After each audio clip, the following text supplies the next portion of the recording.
So, Lord, I'm asking that what you've given me to share will have much to commend it also, knowing that this is the first time that you've ever had me to take a whole speaking occasion to express things that pertain to Jews as it affects Christian understanding.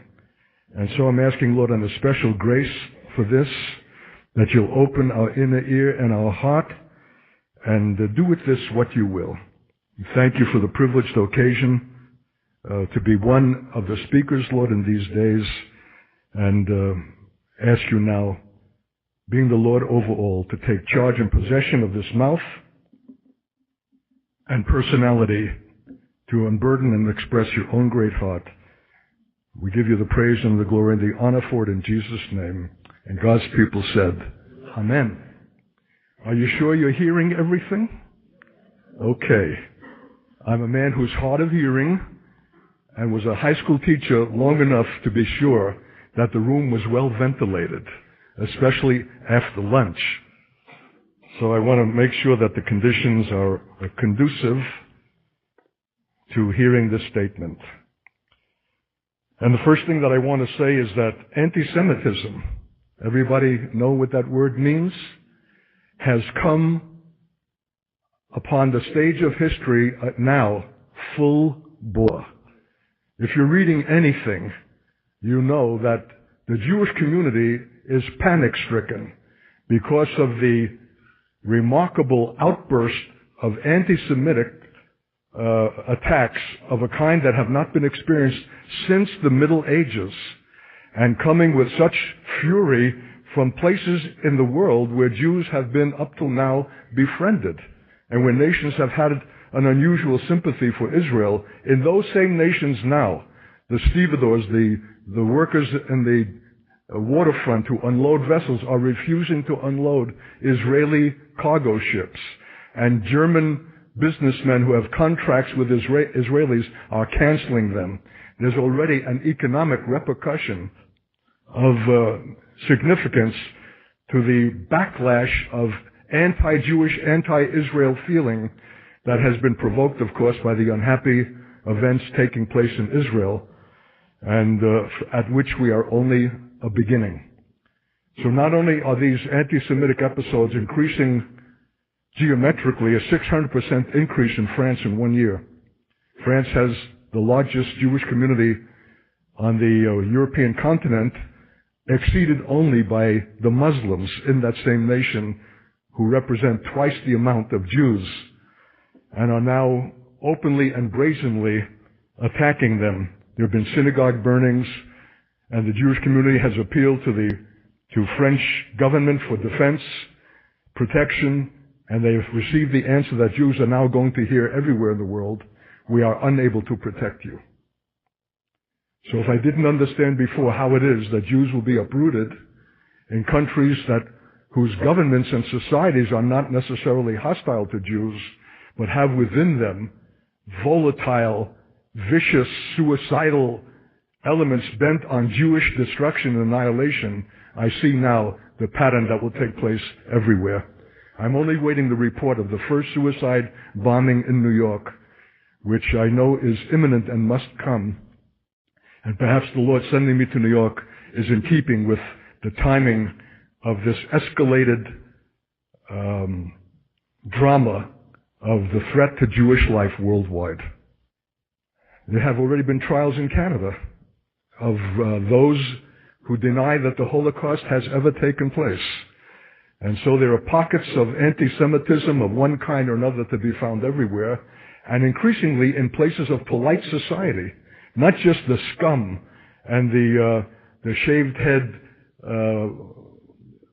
characters, but university professors, college campuses, journalists, an ambassador to England at a dinner party called Israel, I can't even use the language, a certain kind of nation that hardly made the people around the table blink. They were either in such agreement or such a remark has now become so commonplace that they did not even look up.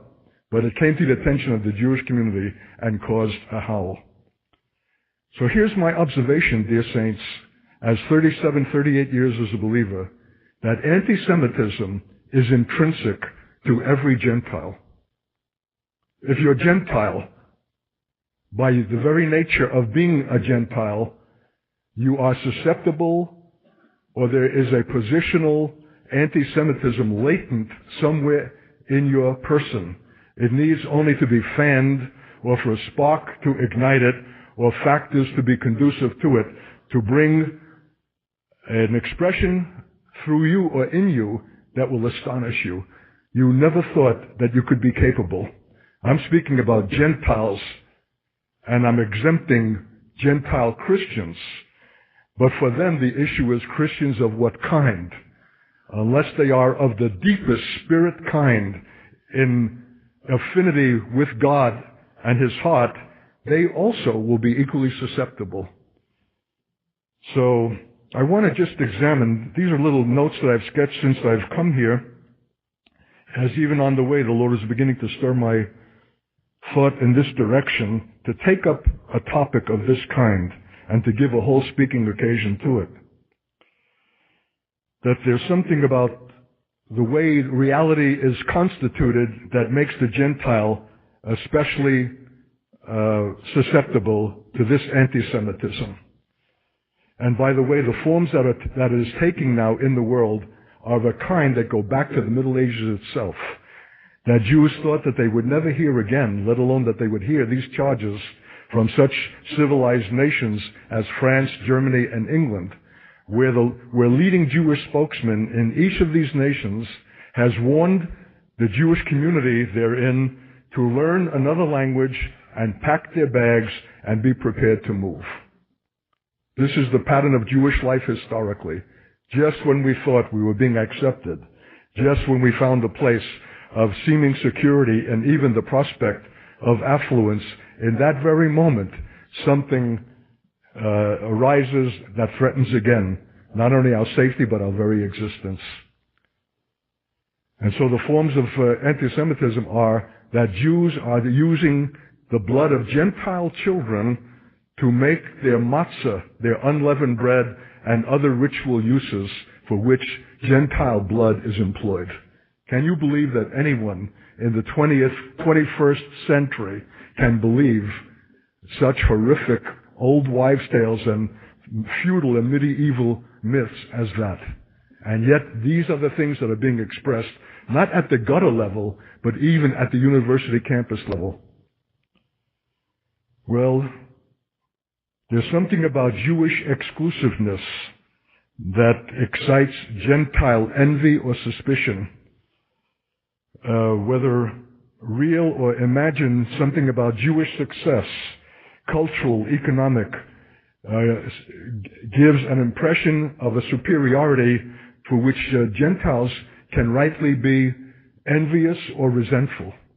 It's an unusual Gentile who is not moved to envy or resentment by the evidence of a Jewish success, intellectually or culturally, socially. By the way, of all of the Nobel Prizes and awards in the world for science, literature, music, culture, the arts, Jews have classically and historically won a proportion of these rewards greatly out of the number that they represent in the population. There is something about the Jewish emphasis on intellect and success that will move a Gentile who observes it to a certain kind of irritation or resentment or envy, and it's just the way the cookie crumbles. It's just the nature of things.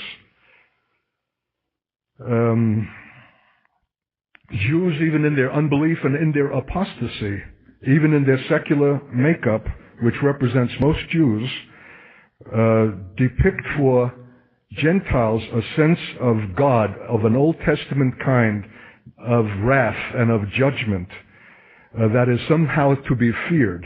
And if they know a little bit about the Bible, in the way in which God used His Jewish people to excise and to bring judgment on the Canaanite peoples in the lands that they subsequently occupied, something of a residue of that strikes a note of fear about Jews in Gentile hearts that are unenlightened and unregenerate. So I'm just surveying some of the reasons why we can expect something that is latent and ordinarily under the surface of modern life to break through and to become again a threat to this people.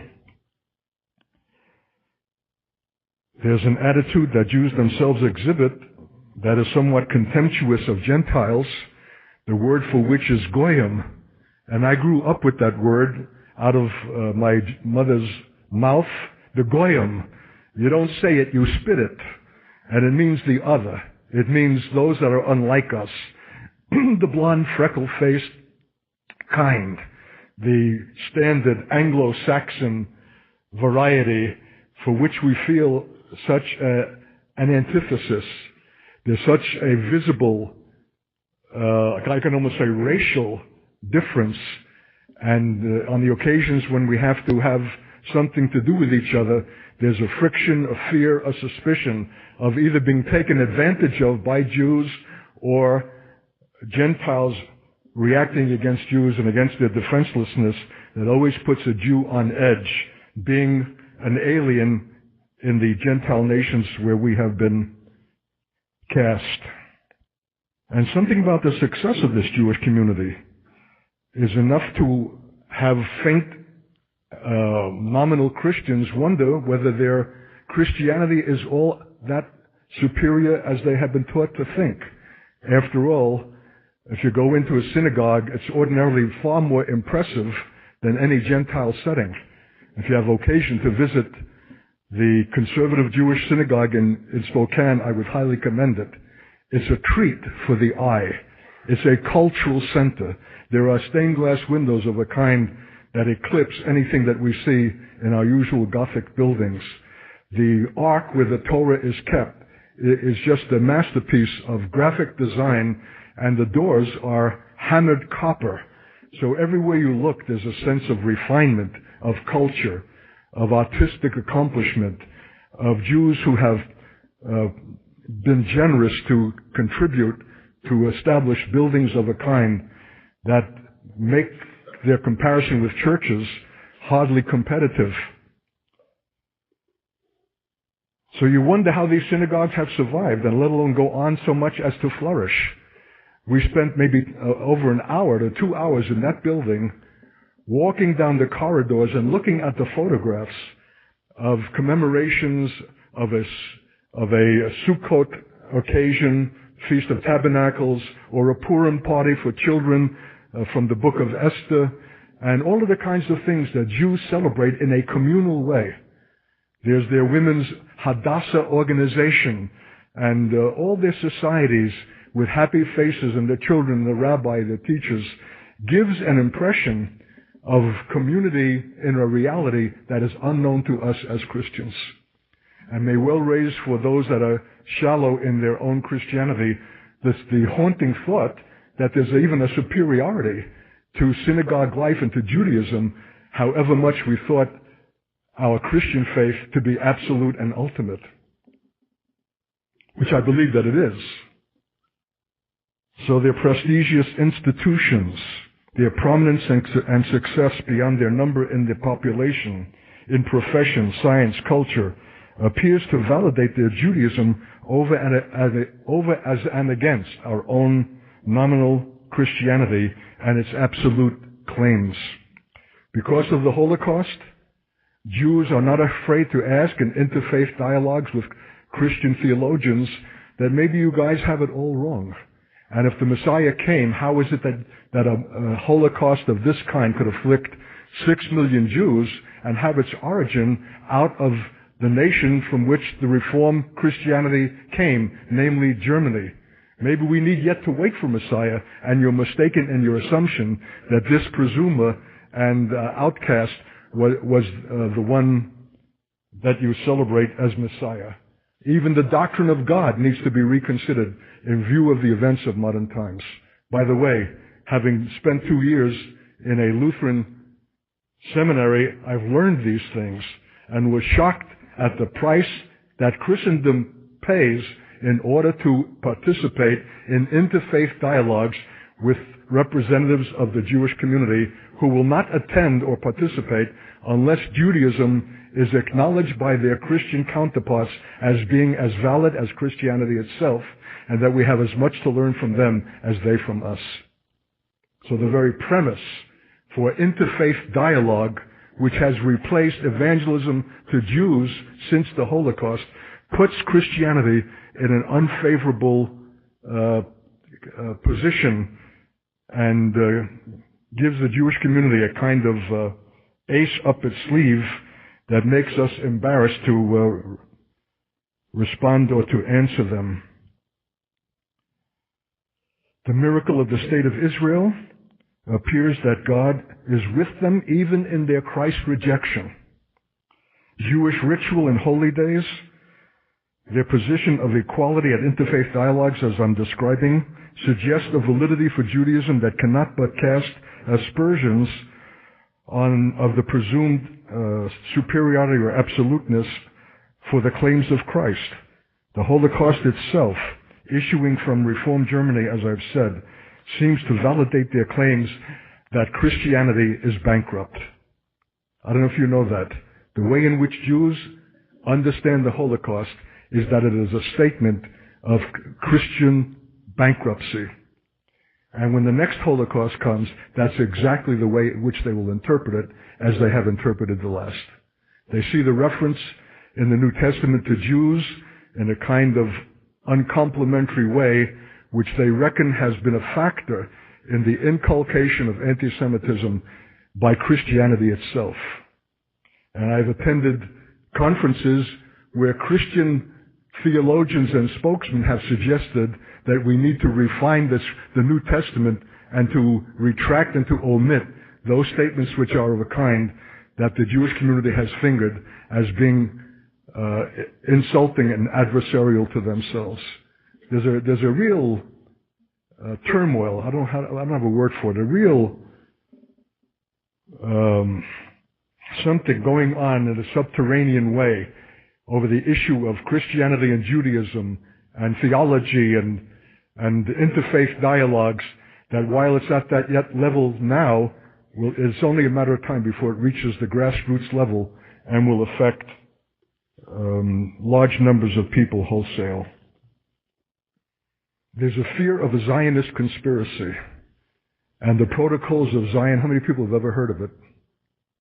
Okay, praise the Lord. More than I would have expected.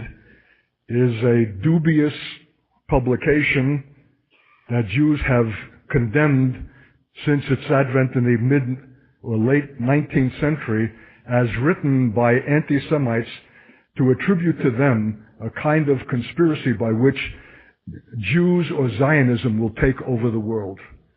That's a kind of a perverse echo of what is actually God's intention, which is to say that out of Zion shall go forth the law and the word of the Lord out of Jerusalem, and that a redeemed and restored Israel will be central to all nations.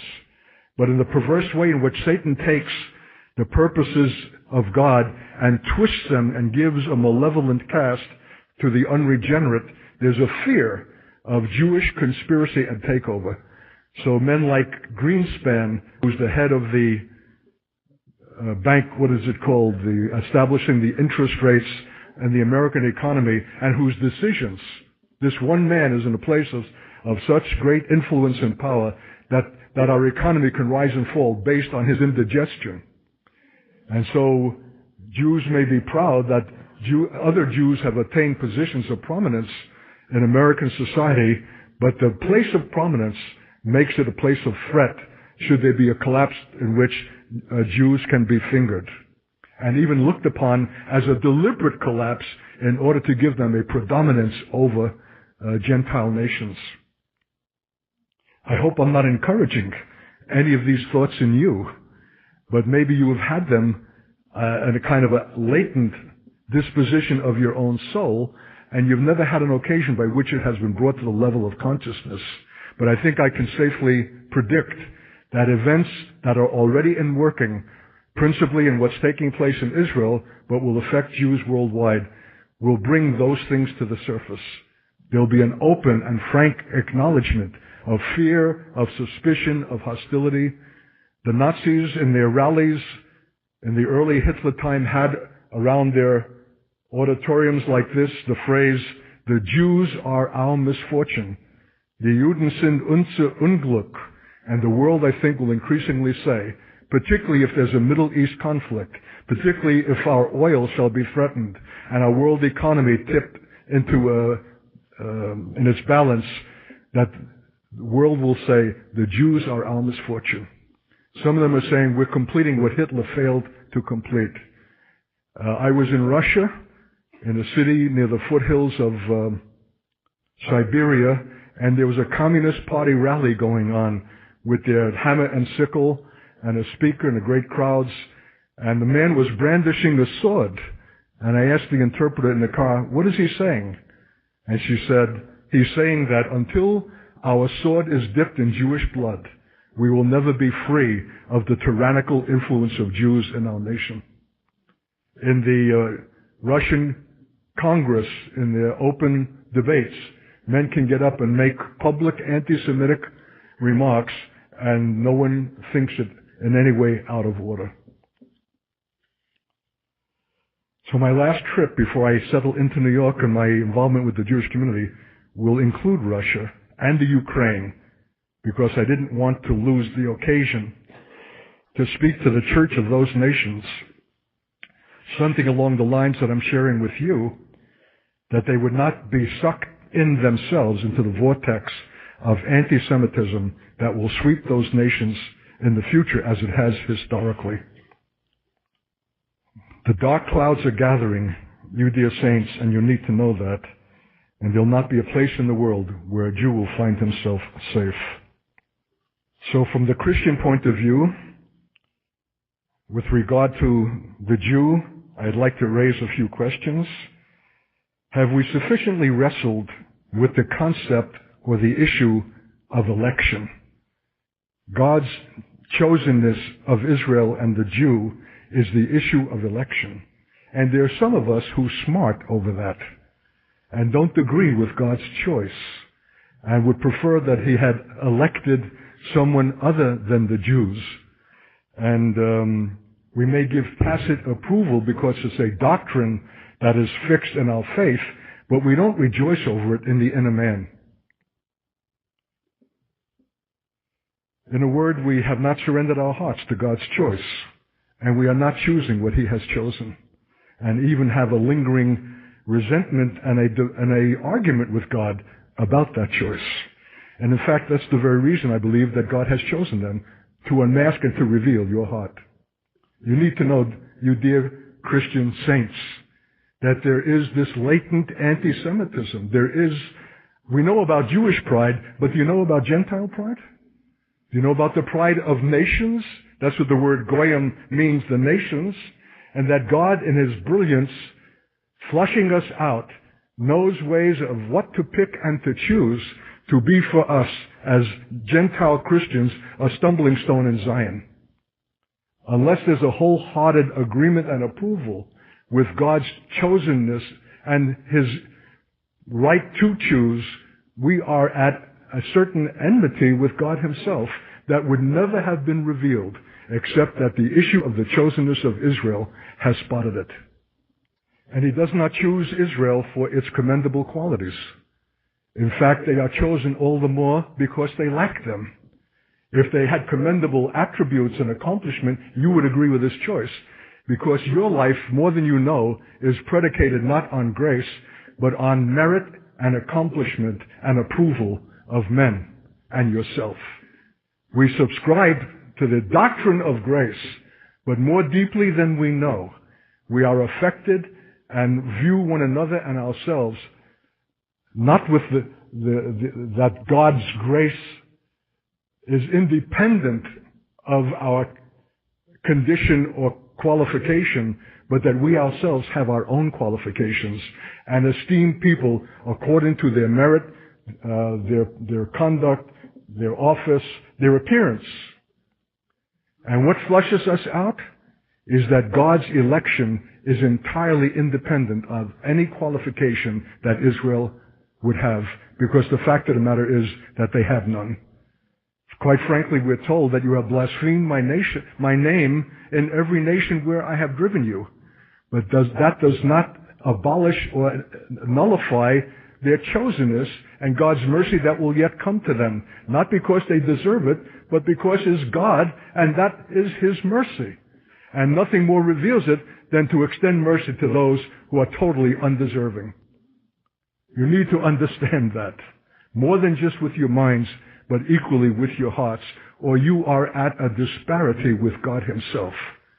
And that though we give nominal assent to the doctrine of grace, we are living more than we know it Pharisaically at a level of judgment and qualification and criteria by which we evaluate one another and ourselves.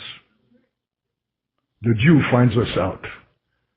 That's the wisdom of God in appointing a people whose very presence and existence and His relationship with them reveals to us what we would not otherwise have seen.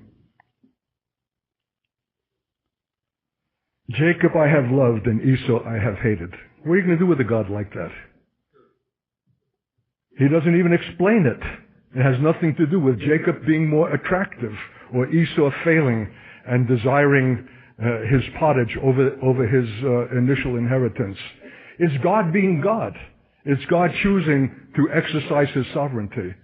Because He will have mercy upon whom He will have mercy, and He will elect whom He will elect. And that's what makes Him God. But do you agree with that? And agree wholeheartedly or reluctantly is the issue of your own condition and your own faith. The presence of the Jew and their inability to forfeit their gift and calling and covenant relationship, despite their apostasy, aggravates and reveals the depth of our own intractable Pharisaism. They don't deserve it. They don't. But that you make the issue of deserving is more a statement of your condition than it is of theirs. In fact, we might well suspect that though they did not need any help from God, that their condition is of such a kind as to serve the purpose of revealing the condition of men in the world and that of the church in a way that it would not otherwise know it when they say they don't deserve it. What has deserving to do with your own salvation? That there's a gift and calling that is irrevocable, for which God will not repent but fulfill, is not only something that will irritate us, but remarkably shows forth God as God in a way that we would not otherwise see Him. Which is to say, He is going to fulfill what He said He will perform, independent even of the willingness of that people to be a nation of priests and a light unto the world.